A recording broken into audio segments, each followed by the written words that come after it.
இன்னைக்கு லீடர்ஷிப் டாப்பிக்கில் திருவள்ளூரும் leadership ஸ்கில்லும் second part உங்களுக்கு எடுக்க போகிறேன்.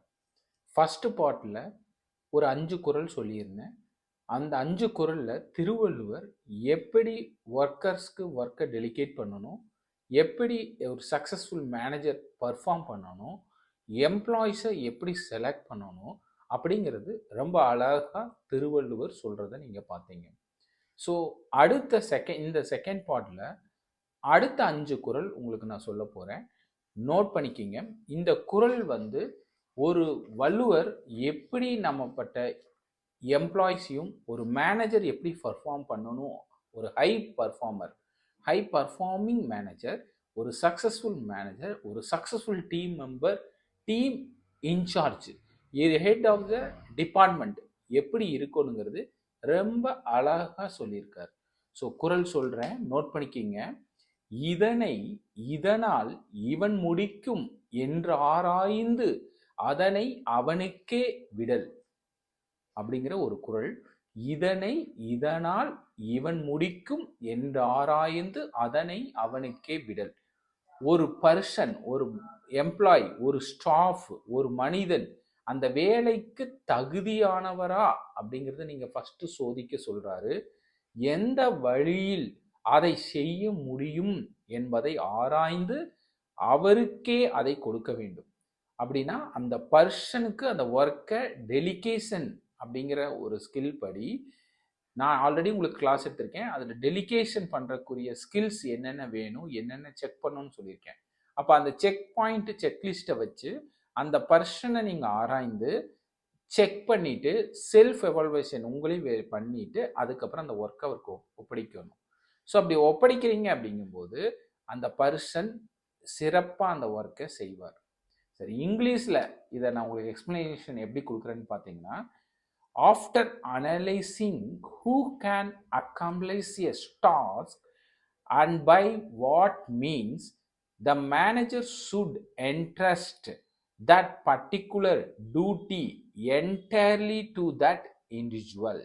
Delegation must be done with precious understanding. ஒரு ஒர்க்கை டெலிகேட் பண்றதுக்கு முன்னாடி தான் நீங்க தகுதியானவரா அப்படிங்கிறது யூ ஹாவ் டு எவால்வேட் பண்ணணும்.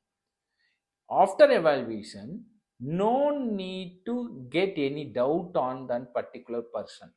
அவருக்கு fully you have to give the empowerment, fully decision making ஸ்கில்ல கொடுத்துருவணும். அவரே ஓன் டிசிஷன் மேக்கி ப்ராசஸை ரன் பண்ணக்கூடிய ரைட்ஸ் கொடுத்துருவணும். யூ நெவர் இன்டர்ஃபை பண்ணி அவரை டிஸ்டர்ப் பண்ணக்கூடாது. So delegation must be done with precious அண்டர்ஸ்டாண்டிங்கோட கொடுத்துட்டு நம்ம விலகிடணும். அப்படிங்கிறது தான் இந்த குறளோட மீனிங். திரும்ப ரிப்பீட் பண்றேன். இதனால் இவன் முடிக்கும் என்று ஆராய்ந்து அதனை அவனுக்கே விடல். எவ்வளவு அற்புதமான ஒரு லீடர்ஷிப் ஸ்கில் பார்த்துக்கங்க. ஸோ 518வது குறள், செகண்ட் குறள் சொல்ற, நோட் பண்ணிக்கிங்க. வினைக்குரிமை நாடிய பின் செய்யும் வினைஞர் அற்றிருக்கும் ஆக்கமும் நேர். வினைக்குரிமை நாடிய பின் செய்யும் வினைஞர் அற்றிருக்கும் ஆக்கமும் நேர். எவ்வளவு அற்புதமான குறள் பாருங்க. ஒருவரின் திறனை ஆராய்ந்து பார்த்த பிறகு அந்த மனிதனுக்கு, அந்த எம்ப்ளாய்க்கு ஏற்ற வேலை வழங்க வேண்டும். அப்படி செய்தால் வேலை சிறப்பாக நடக்கும். அப்ப அந்த ஆராயக்கூடிய திறனை நீங்க முதல் இந்த குறள் மூலமா சொல்ற வச்சுக்கணும். Checklist is important. தப்பு கிடையாது. A manager should assign work according to the worker's natural capacity when task match ability, both virtue and success follow, ensuring efficient execution. ஒரு பர்சனோட கேப்பபிலிட்டி, அவரோட எபிலிட்டி, அவரோட சக்சஸ்ஃபுல் ஃபாலோ பண்ணக்கூடிய திறன், கன்சிஸ்டன்சி அண்ட் கான்ஸ்டன்ட்லி அவர் work பண்ணுவாரா, ensuring efficient execution பண்ணுவாரா அப்படிங்கிறத எல்லாமே ஒர்க்கை ஒப்படைக்கிறதுக்கு முன்னாடி நீ செக் பண்ணிக்கணும். உன் டெலிகேஷன் செக்லிஸ்ட்ல இதெல்லாம் இருக்கணும்னு அவர் சொல்றார். ஸோ வினைக்குரிமை நாடிய பின் செய்யும் வினைஞர் அட்டறிக்கும் ஆக்கமும் நேர். இது 518. சரி, 519 குறள் என்ன சொல்றாரு? வினைக்கண் வினையாற்றான் கென் என்னை வாயின் நினைத்தார் நீங்கும் திரு அப்படின்னு சொல்லியிருக்காரு அழகா. ஸோ வினைக்கண் வினையாற்றான் கென் என்னை வாயின் நினைத்தார் நீங்கும் திரு. தன் வேலைக்கு துணை நிற்கும் நம்பிக்குரியவரை சந்தேகப்படுத்தும் மேனேஜர் தனது செல்வம் வளமும் இழந்து விடுவார். What is that meaning? நல்லா ஆராய்ந்த பிறகு அந்த ஒர்க்கை நீங்க டெலிகேட் பண்ணிட்டு அவரை நீங்க டவுட் பண்ற மாதிரி மைக்ரோ மேனேஜர் சிஸ்டத்தை நீங்க இம்ப்ளிமெண்ட் பண்றீங்க, டவுட்ஃபுல்லா அவரை பாக்குறீங்க, அவர் திறமை மேல நம்பிக்கை இல்லாம செயல்படுறீங்க. அப்படிங்கும்போது அவர் மூலமா அவர் பாதிக்கப்படுறது மட்டும் கிடையாது, நீங்களும் உங்களோட செல்வாக்கு, வளர்ச்சி, growth எல்லாமே ஆர்கனைசேஷன்ல இருந்து இழந்துருவீங்க. ஸோ அப்போ செலக்ட் பண்ணுறதுக்கு தான் நீங்கள் நிறைய டைம் ஸ்பெண்ட் பண்ணி உங்கள் ஸ்கில்ஸை இம்ப்ரூவ் பண்ணி செலக்ட் பண்ணி அவரோட ஒர்க் பண்ணணும். இம்ப்ளிமெண்ட் பண்ணதுக்கப்புறம் அவரை டவுட் பண்ணக்கூடாது, அவரை சந்தேகப்படக்கூடாது, கிராஸ் எக்ஸாமினேஷன் பண்ணும்போது மிஸ்டேக் பண்ணுறேன் அது இதுன்னு போய் டிஸ்டர்ப் பண்ணக்கூடாது. So that's important. If a manager distrusts the loyal man who performs his duties faithfully, prosperity will desert him. Doubting true helpers destroy success. ஈஸியாக நல்லா உண்மையாக வேலை செஞ்சுட்டு இருக்க பர்சனாக இருந்து அவரை நீங்கள் போய் இதுமாதிரி டிஸ்டர்ப் பண்ணுறீங்க, ஒரு ஃபெய்த்ஃபுல்லியாக இருக்கிற பர்சனை போய் ஒரு ஒரு ஒரு டிசர்ட்டாக பண்ணுறீங்க அப்படின்னா ஆட்டோமேட்டிக்காக டவுட்டிங் இருக்குது, டிஸ்ஆனஸ்டாக அவர் வெரிஃபை பண்ணுறீங்க, அவர் மேலே நம்பிக்கை இல்லைங்கிற ஒரு எண்ணத்தை அவருக்குள்ளே வந்துருச்சு அப்படின்னா ஆட்டோமேட்டிக்காக நீங்கள் எல்லாம் இழந்துருவீங்க. நீங்கள் ரைட் சக்ஸஸ்ஃபுல் மேனேஜராகவோ டீம் ஹெட்டாகவோ இருக்க முடியாது. ஸோ இப்போ ஆர்கனைசேஷனில் ரொம்ப முக்கியம், ஒர்க்கை டெலிகேட் பண்ணுறதுக்கு முன்னாடி இதெல்லாம் செக் பண்ண வேண்டியது ஒன்று. சரி, 520வது குறள் என்ன சொல்கிறாரு? நாடோறும் நாடுக மன்னன் வினை செய்வான் கோடாமை கோடா உலகு. நாடோறும் நாடுக மன்னன் வினை செய்வான் கோடாமை கோடா துலகு அப்படின்னு சொல்லியிருக்காரு. ஒரு மேனேஜர் தனது பணியாளர்களின் நடத்தை, நேர்மை, செயல்பாடு ஆகியவற்றை தினமும் ஆராய வேண்டும். அவர்கள் தவறாமல் நடக்காமல் இருந்தால் அந்த டிபார்ட்மெண்ட் ஆர்கனைசேஷன் சக்சஸ்ஃபுல்லாக இருக்கும், 100% இருக்கும்.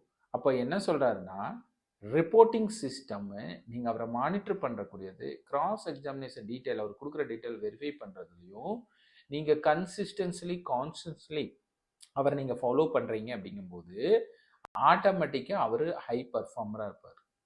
நீங்கள் அவர்கிட்ட எப்படி பண்ணிட்டு இருக்கீங்க, நல்லா பண்ணுறீங்களா, எனி ஹெல்ப் வேணுமா, எனி சப்போர்ட் பண்ணுறீங்களா அப்படின்னு நீங்கள் ஃப்ரீக்வெண்ட்டாக கான்ஸ்டன்ட்லி அவரோட இன்ட்ராக்ட் பண்ணுறீங்க அப்படிங்கும்போது அவர் சக்ஸஸ்ஃபுல் பர்சனாக வேலை செஞ்சுட்டே இருப்பார். தட்ஸ் கால்டு என்னன்னா புஷ் புல் மாடல்னு சொல்லுவோம். புல்னா சக்ஸஸ்ஃபுல் பர்சனாக இருப்பார், புஷ்ங்கிறது நம்ம புஷ் பண்ணுறது மேன். ஸோ இந்த 2 HR பாலிசி இருக்குது. நம்ம ஆஸ் அ மேனேஜராக நம்ம எப்பவுமே நம்ம டீம் மெம்பர் சக்ஸஸாக இருக்கிறதுக்கு always push the people.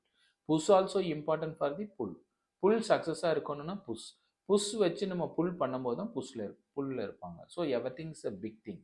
So அப்போ 2 விஷயம், புஷ் பண்ணக்கூடியவர் மேனேஜராக இருப்பார், புல் பொசிஷனில் இருக்கிறது நம்ம சபார்டினேட்டாக இருப்பாங்க, சக்ஸஸ்ஃபுல் பர்சனாக இருப்பாங்க.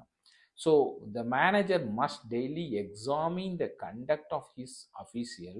If the minister அதாவது மினிஸ்டருங்கிறது நம்ம employees do not act unjustly, the department organization will also remain righteous. Good governance depends on vigilant supervision. அப்போ நம்ம எந்த அளவுக்கு கிராஸ் எக்ஸாமினேஷன் பண்ணுறோம், மானிட்டரிங் பண்ணுறோம், நம்ம ரிப்போர்ட்டிங் சிஸ்டம்லாம் ப்ராப்பராக டெவலப் பண்ணி வச்சுருக்கோம், நம்ம கன்சிஸ்டன்ட்லி அவங்களோட போய் ஒர்க் பண்ணுறோம், அதை பொறுத்து அந்த டிபார்ட்மெண்ட்டு, அந்த ஆர்கனைசேஷன் ஒரு சக்ஸஸ்ஃபுல் டிபார்ட்மெண்ட்டாக இருக்கும். நம்ம கொடுத்துட்டோம், டெலிகேட் பண்ணிட்டோம், நல்ல பர்சனை செலக்ட் பண்ணிக்கிட்டோம், அவர் வேலை செஞ்சுருவாருன்ட்டு நம்ம பாட்டு ஒரு வேலையை பார்த்துட்டு இருந்தோம்னா அவர் ஃபெயிலியர் பர்சன் ஆயிடுவார். ஸோ அப்போது திருக்குறளோட செகண்ட் பார்ட்டில் அடுத்த 5 குறள் நான் சொல்லியிருக்கேன். இந்த 5 குறளை நீங்கள் பாருங்கள். 10 குறள் இருக்குது. ஃபர்ஸ்ட் பார்ட்டில் 5 குறள் சொல்லியிருக்கேன், செகண்ட் பார்ட்டில் 5 குறள் சொல்லியிருக்கேன். இதுதான் லீடர்ஷிப்பில் திருவள்ளுவர் உங்களுக்கு எப்படி ஒர்க்கை டெலிகேட் பண்ணணும், எம்ப்ளாயை எப்படி செலக்ட் பண்ணணும், எந்த மாதிரி எம்ப்ளாயை செலக்ட் பண்ணும்போது என்னென்ன டூல்ஸ் யூஸ் பண்ணி ஆராய்ந்து அவரை செலக்ட் பண்ணணும் அப்படின்னு அழகாக அற்புதமாக சொல்லியிருக்காரு. ஸோ இது மூலமாக இதை நீங்கள் ப்ராக்டிஸ் பண்ணுறீங்க, இது உள்ளார்ந்து உங்களுக்கு புரியுது, இதுக்குரிய நீங்கள் ப்ராக்டிஸிங் ஸ்கில்ஸ் இம்ப்ரூவ் பண்ணுறீங்க, நாலேஜ் இம்ப்ரூவ் பண்ணுறீங்க. அப்படிங்கும்போது ஆட்டோமேட்டிக்காக உங்கள் டீமும் உங்கள் டிபார்ட்மெண்ட்டும் ஒரு சக்ஸஸ்ஃபுல் பர்சனாக, சக்ஸஸ்ஃபுல் டீமாக, ஒரு ஆர்கனைசேஷனில் பெஸ்ட் டிபார்ட்மெண்ட்டாக இருக்கும். ஸோ இப்போ ஒர்க்குங்கிறது ஒரு ஆர்ட், ஒரு கலை, ஒரு அழகான ஒரு செயல்.